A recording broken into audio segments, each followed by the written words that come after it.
Tu sens que les gens ont changé, que les sourires sont rares, que la douceur fait presque peur. Tu veux bien faire, tu tends la main et souvent on te la repousse. Tu offres ton cœur et on te répond par le silence. Et tu finis par te demander, est-ce que c'est moi le problème? Non frère, non sister, ce n'est pas toi, c'est juste le monde, épuisé, transformé. Regarde bien autour de toi, les visages pressés, les gens au téléphone, le regard absent, les cœurs fatigués. La vie est chère, les esprits sont tendus, les factures tombent et l'avenir fait peur. On vit dans un monde où même aimer devient un effort. La gentillesse, elle aussi, a un prix. Parce que la bonté demande de l'énergie et la plupart des gens dépensent toute leur énergie à survivre. Ils n'ont plus de capital émotionnel, plus de marge pour la douceur, alors ils deviennent durs pour ne pas s'effondrer. Mais retiens ceci, leur dureté n'est pas contre toi, c'est leur manière de tenir debout. Salut la famille, c'est votre frère Ibrahima Kamara. Bienvenue sur Knipo, Saku Kham Kham, la quête du savoir. Ici, on élève les consciences, on soigne les esprits et on avance ensemble. Aujourd'hui, on va parler d'un sujet réel, humain, qui touche tout le monde. Pourquoi la méchanceté des autres ne devrait pas te blesser? Un cœur blessé finit toujours par blesser les autres. On le sait tous, mais on oublie de le comprendre. Quand quelqu'un t'agresse, te méprise ou te rabaisse, ce n'est pas toujours de la haine. C'est souvent une douleur ancienne qui parle à travers lui. On dit que la douleur non traitée devient cruauté. Et c'est vrai. Tu veux savoir pourquoi certaines personnes sont dures? Parce qu'elles n'ont jamais reçu de douceur. Elles répètent ce qu'elles ont vécu.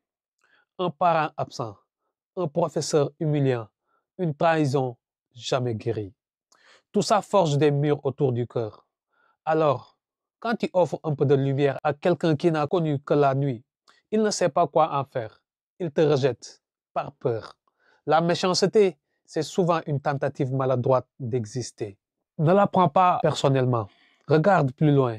Regarde plus loin que le geste. Vois la blessure derrière le masque. Avant, on avait le temps de vivre. Aujourd'hui, on vit pour survivre.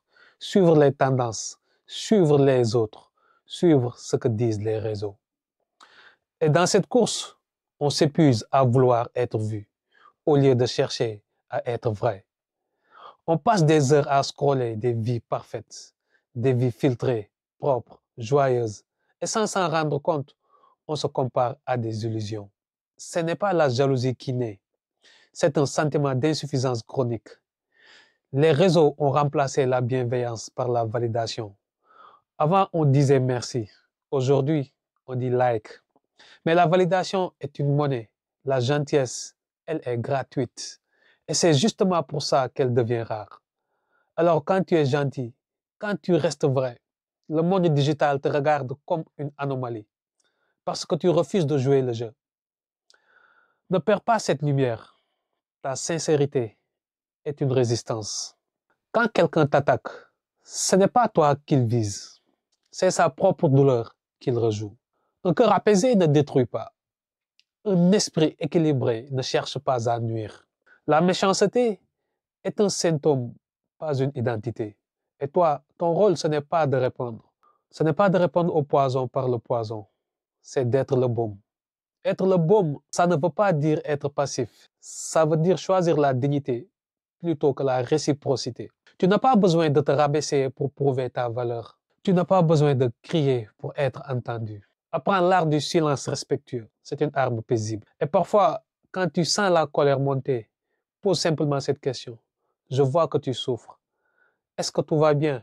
Tu verras souvent le ton baisse. Parce que la colère cherche une oreille, pas un mur. Je me souviens d'une fois au supermarché. Un homme m'a bousculé sans s'excuser. Il m'a jeté un regard dur, presque haineux. Ma première réaction, répliquer. Mais j'ai fait une pause. Et dans cette pause, j'ai vu son visage. Il n'était pas en colère. Il était épuisé. J'ai vu la fatigue d'une semaine de stress, la tension des factures, la pression d'une vie trop rapide. Et j'ai compris. Ce n'était pas moi qu'il détestait, c'était la vie. À ce moment, sa méchanceté n'a plus été une insulte. Elle est devenue un signal de détresse, un signal que j'ai choisi d'ignorer. non par faiblesse, mais pour protéger ma paix, ma tranquillité. Et c'est cette distance-là, ce recul intérieur que tu dois apprendre à garder. On vit dans une époque où tout pousse à l'isolement. Chacun veut se sauver seul, chacun pour soi. Mais un arbre isolé ne devient jamais une forêt. Et un homme seul ne devient jamais une nation. L'Afrique a toujours survécu grâce au collectif. Nos anciens disaient Ubuntu. Je suis parce que nous sommes. Ça veut dire que ton existence n'a de sens que dans le lien. Ta force devient puissance quand elle sert quelque chose de plus grand que toi. Aujourd'hui, on vit plus ensemble, on coexiste, on partage le même espace, mais pas le même destin. Et c'est pour ça qu'on se blesse si facilement, parce qu'on a oublié le nous. La méchanceté, c'est souvent le cri d'un je qui a oublié le collectif. La vraie force, ce n'est pas d'être dur, c'est d'être calme dans le chaos. C'est de continuer à saluer, même quand personne ne te répond. C'est de garder ton sourire, même quand le monde fronce les sourcils. Être bon, ce n'est pas faiblesse, c'est une stratégie spirituelle. C'est la force du caractère de choisir de ne pas se venger. C'est la lumière qui continue de briller, même quand personne ne la regarde. Le lion ne répond pas aux aboiements du chacal. Il marche, il observe. Et quand il rugit, le silence se fait. La vraie puissance, c'est celle qui n'a pas besoin d'être bruyante. Alors, reste lion, stay lion. Reste digne, reste vrai. Au travail, il y a ceux qui ricanent, ceux qui parlent dans ton dos, ceux qui ne saluent jamais. Tu crois qu'ils t'en veulent, mais parfois, c'est juste la peur. Peur de perdre leur place, peur d'être invisible. Dans la famille aussi, certains s'éloignent, deviennent froids, durs. Pas parce qu'ils te détestent, mais parce qu'ils ne savent plus aimer. Ils ont donné sans retour. Ils ont aimé sans reconnaissance. Et leur cœur s'est fermé. Mais toi, ne deviens pas comme eux. Ne laisse pas les blessures des autres éteindre ta lumière. Tu peux apprendre à poser des limites sans fermer ton cœur. Tu peux aimer sans te perdre. C'est ça la maturité du cœur. Tu ne peux pas contrôler ce que les autres te font, mais tu peux choisir ce que tu en fais. Respire, observe, ne réagis pas trop vite. La réaction, c'est l'instinct. La maîtrise, c'est la sagesse. Quand tu apprends à ne pas absorber, tu deviens libre. Ce n'est pas la pluie qui noie, c'est le fait de rester couché. Relève-toi. Ne laisse pas le monde salir ton âme. Reste pur, pas parfait. Reste vrai, pas amer. Le monde ne changera pas demain. Mais toi, tu peux changer ton regard. Reste bon, reste doux, reste lumière. Parce qu'un cœur pur, dans un monde dur, c'est déjà une victoire. La bonté, c'est la dernière révolution.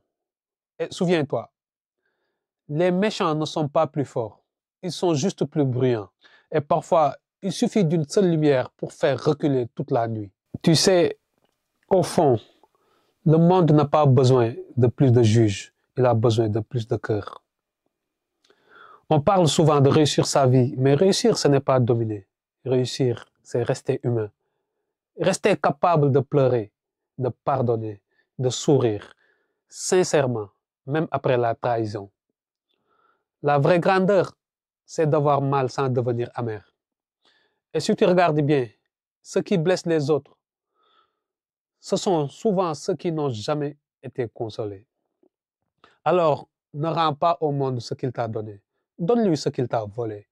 La bonté, la paix, la lumière. Tu n'es pas là pour répondre à la haine. Tu es là pour rappeler l'amour. Et même si parfois tu doutes, et même si tu te sens seul, dis-toi une chose. Chaque fois que tu choisis la paix, tu fais reculer le chaos d'un pas. Et ça, c'est une victoire. Merci à toi d'avoir pris ce temps, d'avoir choisi d'écouter ton âme au milieu des bruits. Le savoir est une arme. La paix est ton bouclier. Et ton cœur, c'est ton royaume. Alors, à samedi prochain, dans une nouvelle vidéo, Famille Kenipo. Mais n'oubliez pas, ce n'est pas de la magie, c'est de la constance. Knowledge is power. Real power.